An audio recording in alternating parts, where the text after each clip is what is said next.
মানুষ তুমি কি ভেবেছো আমি তোমাকে অনর্থক সৃষ্টি করেছি? প্রশ্নবোধক আওয়াজ। তুমি কি ভেবেছো আমি তোমাকে অনর্থক সৃষ্টি করেছি? না না। তুমি কি ভেবেছো আমার দরবারে আর তোমাকে আসতে হবে না? না না।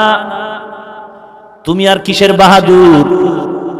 সারা দুনিয়ায় শুধু বাংলাদেশ নয়, সারা দুনিয়ার সব বাহাদুর যারা এখনো আছে জমিনে জবাই, সবগুলো যদি এক পালায় ওজন দেওয়া হয়, ইতিহাস যদি আপনাদের জানা থাকে জবাব দেন, নমরুদের বাহাদুরির সমান হবে নাকি? কে সে নমরুদ? ওই নমরুদের এত দাপট ছিল জমিনের মধ্যে, এত বিশাল পাওয়ারফুল বাহাদুর নমরুদকে ধ্বংস করার জন্য জমিনের মধ্যে আল্লাহর পক্ষ থেকে কোনো বিশেষ বাহিনীর প্রয়োজন হয়নি। আল্লাহ তাআলার বানানো একটি সামান্য মাখলুক, ক্ষুদ্রতম একটি মশা তাও অসুস্থ সাইজ করে ফেলল। এরে আল্লাহর গোলাম, যেই আল্লাহ নমরুদকে একটি ল্যাংড়া মশা দিয়ে ধ্বংস করে ফেললেন, ওই আল্লাহ এখনো আছে না নাই? ক্ষমতার কিছুটা দুর্বলতা হয়েছে না আগের মতোই আছে? আল্লাহু লা ইলাহা ইল্লা হুয়াল হাইয়ুল কাইয়্যুম। আল্লাহ হলেন চিরঞ্জীব, চিরস্থায়ী, যার কোনো লয় নাই, ক্ষয় নাই। এক সময় সব ধ্বংস হয়ে যাবে, একমাত্র বাকি থাকবেন আমার আল্লাহ। কুল্লু মান আলাইহা ফান, সব ধ্বংস হয়ে যাবে, জিব্রাইলও থাকবে না, আজরাইলও থাকবে না, থাকবেন একমাত্র আমার আল্লাহ। হুয়াল আউয়ালু ওয়াল আখিরু ওয়াল যাহিরু ওয়াল বাতিন ওয়া হুয়া বিকুল্লি শাইইন আলীম।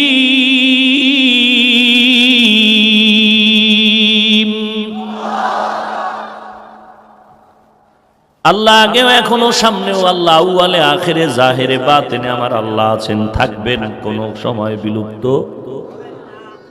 এরে নবীর উম্মতের দল, আল্লাহ বলেন তোমাকে আমি অনর্থক বানাই নাই, আমি আল্লাহর দরবারে তোমাকে একদিন হাজিরা দিতেই হবে, পালাবার কোনো সুযোগ আছে নাকি?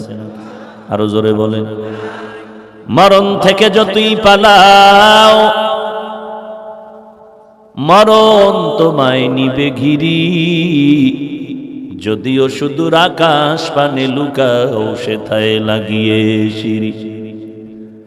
নদী পথে নৌকা চালাও ও মাঝি ভাই, বেলা ডোবার আগে আমিও পার উঠতে চাই। ডুবে গেলে বেলারে আর উঠে না, ভেঙে গেলে মেলারে আর জমে না। নদীরে পার ভাঙে ও পার গড়ে, এই তো নদীর খেলা। সকাল বেলার ধনীরে তুই ফকির সন্ধ্যা বেলা। শুধু বাংলাদেশ নয়, গোটা দুনিয়াটা শাসন করেছিলেন দুইজন। সারা দুনিয়াটাকে শোষণ করে চুষে চুষে খেয়েছিল দুইজন। শাসন করেছিলেন দুইজন, শোষণ করেছিল দুইজন।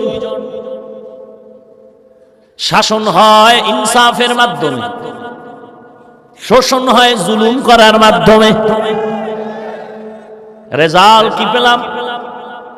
গোটা পৃথিবী নামক গ্রহটাকে ইনসাফের সাথে পরিচালনা করেছিলেন দুইজন, আর গোটা পৃথিবী নামক গ্রহটাকে শোষণ করেছে, জুলুম করেছে, জালেম ছিল দুইজন।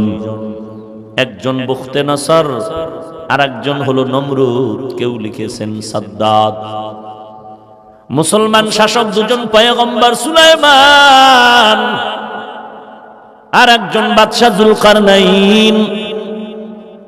19 পারা সূরা নমলে সুলাইমান নবীর ঘটনা, সূরা কাহফের ভেতরে জুলকারনাইনের ঘটনা আছে। সারা দুনিয়াটা শাসন করেছেন বাদশা জুলকারনাইনের ইতিহাস পড়ে দেখলাম। ইন্তেকালের আগে ভক্তদের বলে গেলেন, ও ভক্তরা শুনে নাও, আমার ইন্তেকালের পরে জানাজা দেওয়ার পর কাফনের ভেতর থেকে হাত বের করে ঘুরায় ঘুরায় মানুষের দেখায়া এরপরে কবরস্থ করবা। ইন্তেকালের পরে এমনটি যখন করা হয়, বাদশা জুলকারনাইনের জানাজার পরে কাফনের ভেতর থেকে দুহাত এভাবে বের করে বাজারে ঘুরায়া নিয়ে যায়, কবরস্থ করবে। দুনিয়াদারেরা কয় তাকায় দেখ, সারা দুনিয়ার ক্ষমতা পাইয়াও জিহ্বা সামলাইতে পারে না, মরণের পরেও হাত বিছায় বলে আরো চাই, আরো চাই, আরো চাই। ঈমানওয়ালা ডাক দিয়া কয় রে বেঈমান, না না। বাদশা জুলকারনাইন দুহাত বের করে প্রমাণ করে দিল, তাকায় দেখ, সারা দুনিয়ার ক্ষমতা হাতের মধ্যে পাওয়ার পর আজ আমি খালি হাতে কবরে রওনা দিলাম। এ জীবনে না করিলাম বন্দেগী, গুনাহ করে কাটাইলাম জিন্দেগি, গুনাহ করে কাটাইলাম জিন্দেগি। সবাই আমাকে মাওলানা বলে, বক্তা বলে, মুফতি বলে, বড় চেয়ারম্যান, বড় এমপি সাহেব বলে, চেয়ার আগায় দেয়, কত সম্মান। কিন্তু আমি যে আল্লাহর আদালতে কত বড় জাহান্নামের আসামি আমার স্ত্রীও জানে না, আমার মা বাবাও জানে না। যদি আমার গুনাহের খবর আমার মা জানতো, আমার মা বলতো তোর মতো সন্তান আমার দরকার নাই, বের হয়ে যা। আল্লাহ বলেন তোর মা বাবা জানে না তুই কত বড় অপরাধী। আমি আল্লাহ সব জানার পরেও একবারের জন্য ধাক্কা দিয়া ফালায় দেই নাই, বরং আমি তোরে ডাকি ভোর রাতে, প্রতিদিন আমি তোমাকে ডাক দেই, বান্দা তোমার কি প্রয়োজন? এখন একটা নীরব সময় তুই নামাজে দাঁড়ায় চাইতে থাক, চাইতে দেরি হবে, পাইতে কোনো দেরি হবে না। وَإِذَا سَأَلَكَ عِبَادِي عَنِّي فَإِنِّي قَرِيبٌ أُجِيبُ دَعْوَةَ الدَّاعِ إِذَا دَعَانِ فَلْيَسْتَجِيبُوا لِي وَلْيُؤْمِنُوا بِي لَعَلَّهُمْ يَرْشُدُونَ।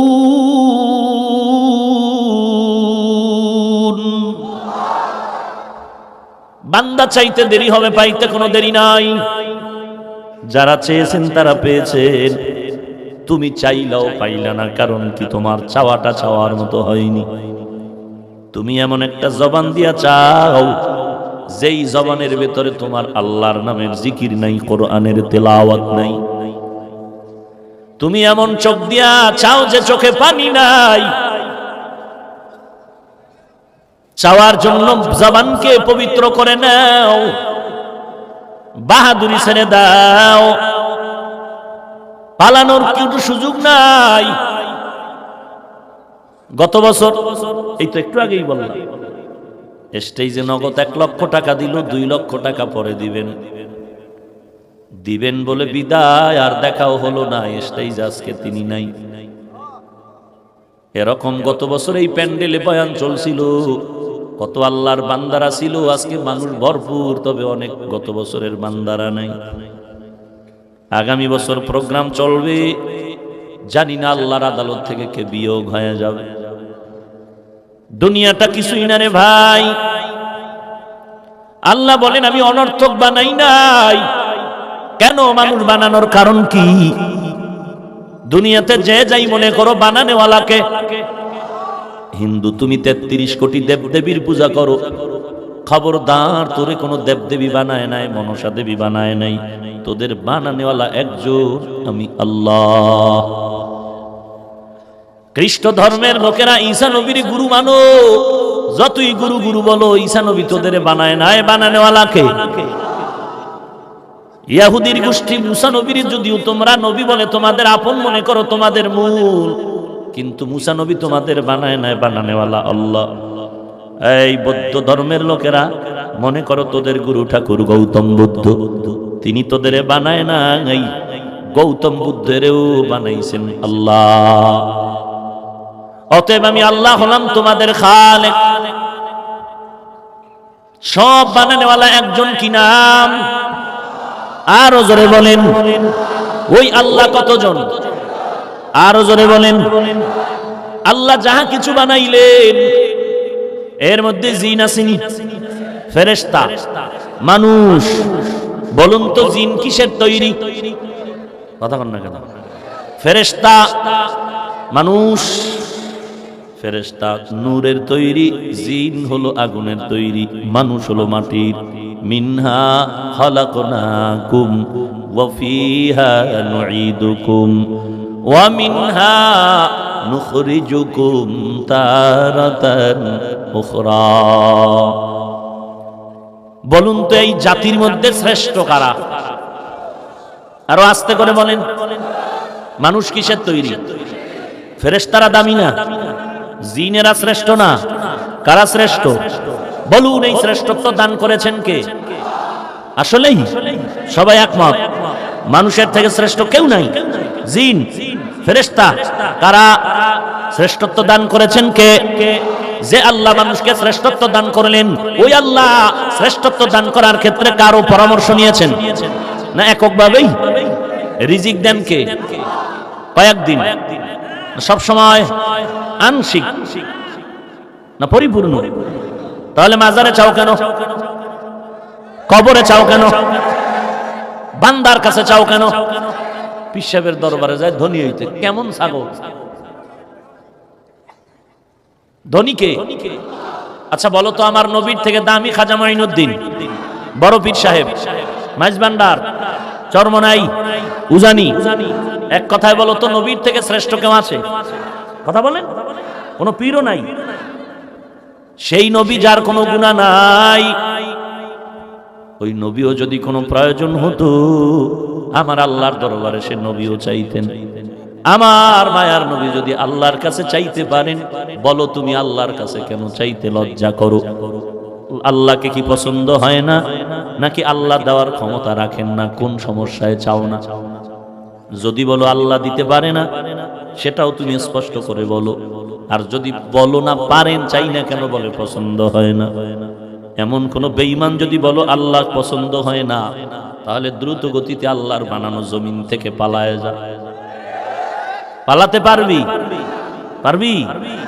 এ দুনিয়া সারিয়া কোথায় যাবি ভাগিয়া, এ দুনিয়া সারিয়া কোথায় যাবি ভাগিয়া, মরণ তোমায় লইবে ঘিরি যতই করো বাহানা,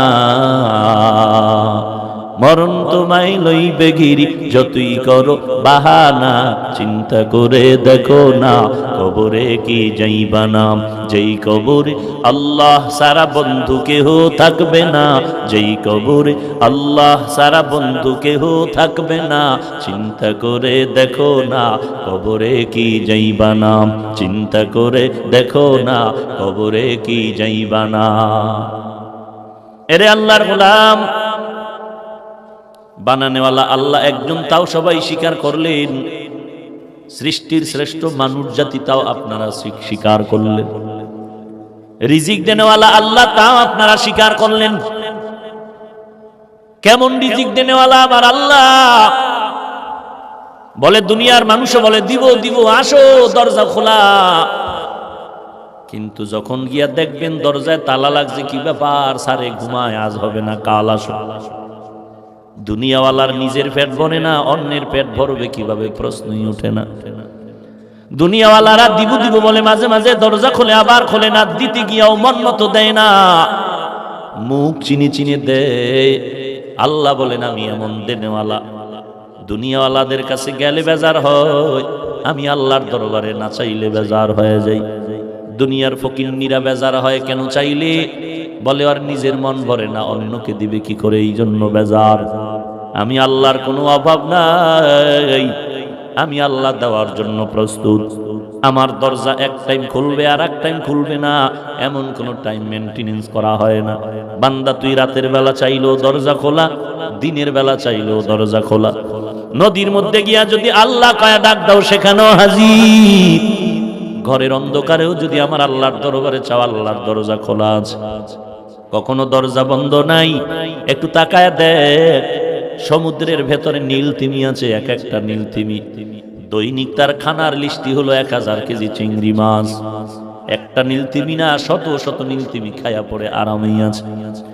সুন্দরবনে ঘুরে দেখ, অথবা রাস্তায় কুকুর ঘরে তাকায় দেখ, মানুষের বাড়ির ফাঁকে ফাঁকে বিড়াল,